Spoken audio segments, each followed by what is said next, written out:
Good morning students. हम लोग अध्याय 13 में पृष्ठ क्षेत्रफल आयतन प्रश्नावली 13.3 का क्वेश्चन नंबर 4 तक हम लोग हल कर चुके थे। आज हम लोग क्वेश्चन नंबर 5 से स्टार्ट करने वाले हैं। तो स्टार्ट करते हैं। क्वेश्चन नंबर 5 का जो प्रश्न है वह सबसे पहले आप लोग देखेंगे बुक में। तो 5 में क्या दिया हुआ है कि 8 मीटर ऊंचाई और आधार की त्रिज्या 6 मीटर वाले एक शंकु के आकार का तंबू बनाने में 3 मीटर चौड़े तिरपाल की कितनी लंबाई लगेगी। यह मानकर चलिए कि इसकी सिलाई और कटाई में 20 सेंटीमीटर तिरपाल अतिरिक्त लगेगा। तो हम लोग यहाँ पे सबसे पहले जानेंगे कि प्रश्न में दिया क्या क्या है। हम लोगों को तिरपाल का लंबाई निकालना है, ठीक है। तो लंबाई ज्ञात करने के लिए जो चौड़ाई दिया हुआ है उतना से डिवाइड कर देंगे, लंबाई निकल जाएगा। लेकिन हम लोग तभी भाग कर पाएंगे ना जब उसका क्षेत्रफल पता हो। तो क्षेत्रफल हम लोग को यहाँ इम्पोर्टेंट है निकालना, ठीक है। तो प्रश्न में हम लोगों को पता है शंकु का त्रिज्या और उसका ऊंचाई दिया हुआ है। तो दिया है शंकु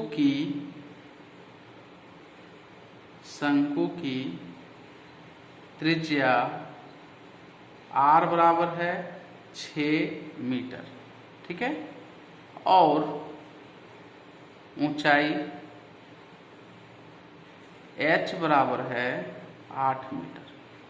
तो शंकु का क्षेत्रफल ज्ञात करने के लिए हम लोगों को सबसे इंपॉर्टेंट क्या निकालना पड़ता है, l चाहिए, तिर्यक ऊंचाई चाहिए। लेकिन क्या यहाँ पे l हमको ज्ञात है? नहीं। तो सबसे पहले हम लोग l निकालेंगे।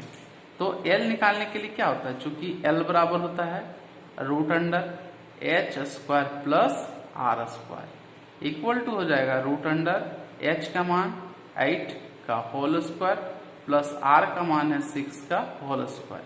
जब हम लोग सबसे पहले 8 का वर्ग करते हैं तो 64 मिलेगा, 6 का वर्ग करेंगे तो 36 मिलेगा। दोनों को जोड़ देते हैं तो 100 मिलता है और 100 का वर्गमूल कितना होगा, 10। तो ये 10 मीटर हम लोगों को क्या मिल गया, L का मान। L का मान यहाँ पे प्राप्त हम लोग कर लिए हैं 10 मीटर। अब हम लोग निकालते हैं तंबू में लगे तिरपाल का क्षेत्रफल। तो लिखेंगे तंबू में लगे तिरपाल का क्षेत्रफल बराबर कौन सा फॉर्मूला पुट करेंगे, पाई आर एल। पाई का मान हम लोग यहाँ पे कितना पुट करना है, पाई का मान हम लोग यहाँ पे पुट करेंगे 3.14। आर का मान है 6 इंटू एल का मान है 10। जब हम लोग तीनों को आपस में गुना कर देते हैं तो कितना प्राप्त होगा, 188.40 मीटर स्क्वायर, ठीक है।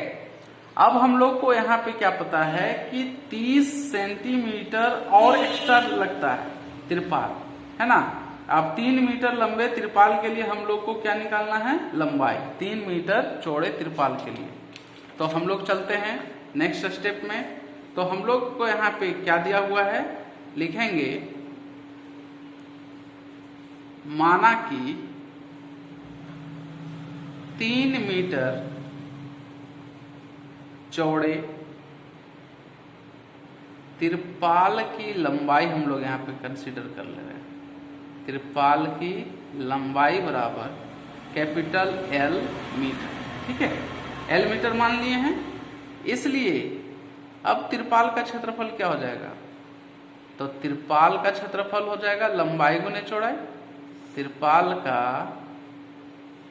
क्षेत्रफल बराबर हो जाएगा 3 इंटू एल, होगा कि नहीं, लंबाई गुने चौड़ाई। तो हम लोग आते हैं प्रश्न से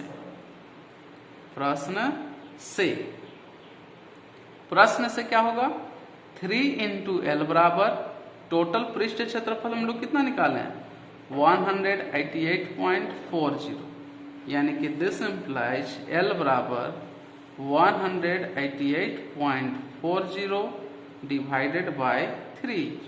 तो this implies L equal to 3 से अगर हम लोग इसे डिवाइड करते हैं तो मिलेगा 62.80 मीटर। इतना तो लंबाई लगा, लेकिन इसमें हम लोगों को क्या है कि सिलाई और कटाई में जो अतिरिक्त तिरपाल है वो 20 सेंटीमीटर एक्स्ट्रा लगता है। तो वो 20 सेंटीमीटर को हम लोग को इसमें जोड़ना होगा, वही टोटल तिरपाल का लंबाई होगा। तो यहाँ पे लिखेंगे कि चूंकि सिलाई और कटाई में लगा अतिरिक्त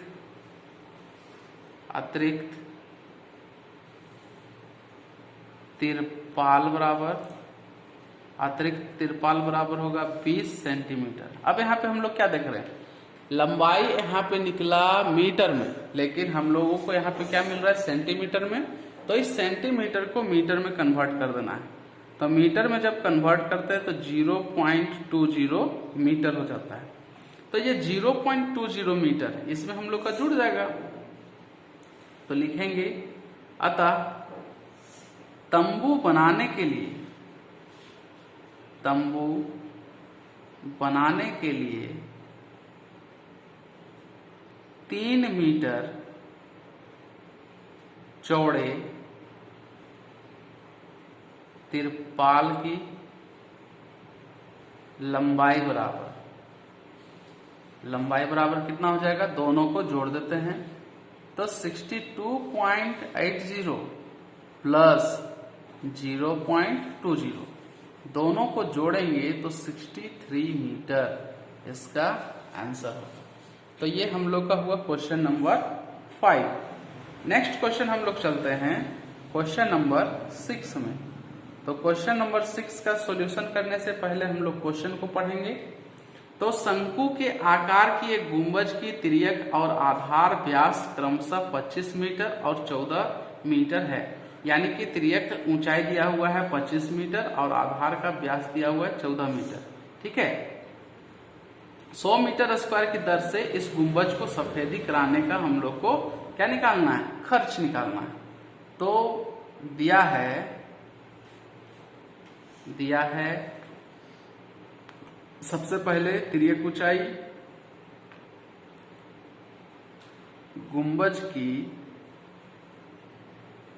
तिर्यक ऊंचाई को L के द्वारा इंडिकेट करते हैं।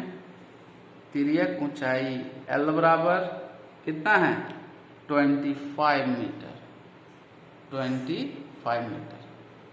व्यास बराबर कितना दिया हुआ है 14 मीटर। इसलिए हम लोग यहाँ पे निकालेंगे त्रिज्या R बराबर हो जाएगा 14 डिवाइडेड बाय 2, 7 टाइम्स में इक्वल टू आ जाएगा 7 मीटर। अब हम लोग इसका क्या निकालेंगे, अब हम लोग यहाँ पे इसका ज्ञात करेंगे इस गुंबज का वक्र पृष्ठ क्षेत्रफल। ठीक है, तो लिखेंगे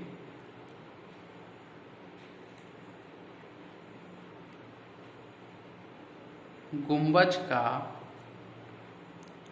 वक्र पृष्ठीय क्षेत्रफल बराबर क्या हो जाएगा पाया L। पाई का मान 22/7, R का मान 7 गुने L का मान हम लोगों को यहाँ पे पता है 25। ठीक है, जब 7 तो इजीली डिवाइड हो जाएगा, कट जाएगा, तो बचा 22 इंटू 25। तो 22 को जब हम लोग 25 से गुना करते हैं तो क्या मिलेगा 550 मीटर स्क्वायर। तो ये तो गुंबज का पृष्ठ क्षेत्रफल हो गया।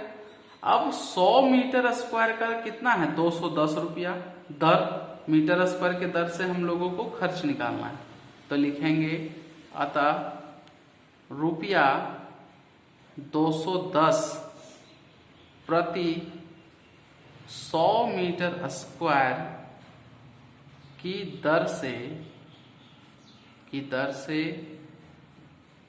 सफेदी कराने का व्यय बराबर क्या हो जाएगा 550 गुने 210 बटे 100। तो एक जीरो इसका और एक जीरो इसका, तो बचा क्या 55 गुने 21। जब हम लोग 55 और 21 को गुना कर देते हैं तो क्या प्राप्त होगा, रुपया 1155। ये इसका सॉल्यूशन। नेक्स्ट क्वेश्चन हम लोग चलते हैं क्वेश्चन नंबर 7 में। तो क्वेश्चन नंबर 7 आप लोग खुद से बनाएंगे, ठीक है।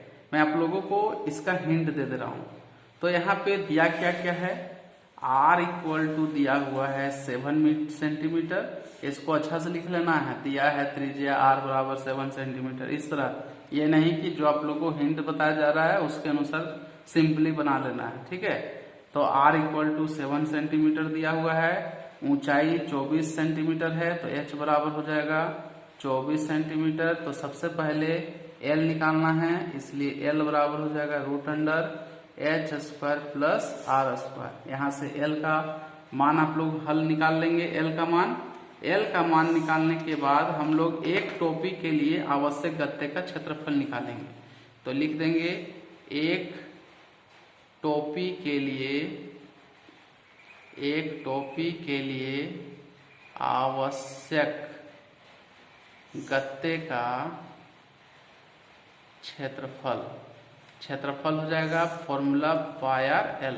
यहाँ पे पाई का मान, r का मान और l का मान रख करके हल निकाल लेना है। और हल निकालने के बाद हम लोगों को 10 टोपी के लिए निकालना है। तो हो जाएगा, अतः लास्ट में 10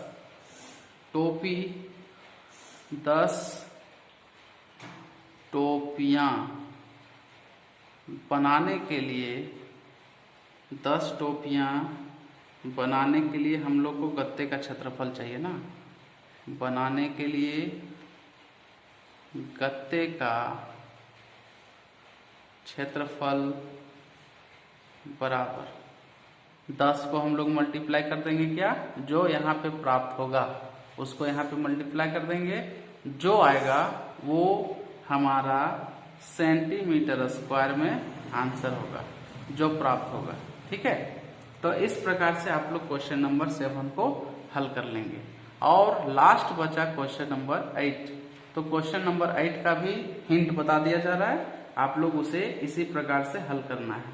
तो R हम लोग 8 नंबर जो बनाएंगे उसमें क्या दिया हुआ है कि किसी बस स्टॉप को पुराने गत्ते से बने 50 खोखले शंकुओं द्वारा सड़क से अलग किया हुआ है। प्रत्येक शंकु के आधार का व्यास। तो यहाँ पे व्यास हम लोग सबसे पहले ले लेंगे। व्यास बराबर है 40 सेंटीमीटर। तो यहाँ से सबसे पहले क्या ज्ञात कर लेना है, त्रिज्या।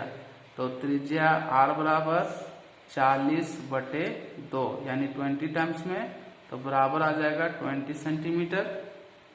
उसके बाद यहाँ पे दिया हुआ है ऊंचाई, H बराबर है 1 मीटर। 1 मीटर को हम लोग बदल देंगे, इसको भी मीटर में ही बदल देते हैं, तो हो जाएगा 0.20 मीटर, ठीक है। तो ये भी मीटर, ये भी मीटर में। तो सबसे पहले यहाँ पे L का मान निकालना है। तो L बराबर √H square plus R square. इसके अनुसार L का मान निकाल लेना है। L का मान निकालने के बाद हम लोग सबसे पहले एक खोखले का हम लोग निकालेंगे, ठीक है। एक खोखले का यानी कि शंकु का वक्र पृष्ठ क्षेत्रफल।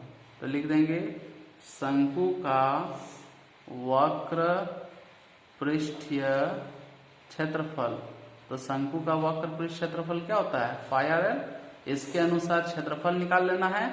और क्षेत्रफल निकालने के बाद 50 शंकुओं का वक्र पृष्ठ क्षेत्रफल निकालना है, ठीक है। इसके बाद कितना निकालना है, 50 शंकुओं का वक्र पृष्ठीय क्षेत्रफल। तो क्या करेंगे, 50 को हम लोग गुना कर देंगे जो पीछे वक्र पृष्ठ क्षेत्रफल आएगा उसके साथ। तो जो प्राप्त होगा हम लोगों का वो आएगा मीटर स्क्वायर में, ठीक है। अब हम लोगों को कितना 12 रुपये प्रति मीटर स्क्वायर की दर से इसको पेंट करना है। तो जो भी यहाँ पे मिलेगा उसको हम लोग 12 से गुना कर देंगे, जो आएगा वो रुपया में आंसर हो जाएगा। तो लास्ट में हम लोग लिख देंगे, अतः 12 प्रति मीटर स्क्वायर की दर से पेंट कराने का व्यय बराबर 12 गुने, यहाँ पे जो प्राप्त होगा 50 शंकुओं का वक्र क्षेत्रफल, उसको हम लोग गुना कर देंगे। गुना करने के बाद जो प्राप्त होगा वो रुपया में इसका आंसर होगा। ठीक है, तो इस प्रकार से हम लोगों का प्रश्नावली 13.3 समाप्त हुआ। नेक्स्ट डे हम लोग नेक्स्ट एक्सरसाइज प्रश्नावली 13.4 स्टार्ट करेंगे। तब तक आप लोग का काम क्या है कि क्वेश्चन नंबर 5 और क्वेश्चन नंबर 6 को अच्छा से बना लेना है, और क्वेश्चन नंबर 7 और क्वेश्चन नंबर 8 का जो हिंट बताया गया है उस हिंट के आधार पे दोनों प्रश्नों को हल करना है। Thank you.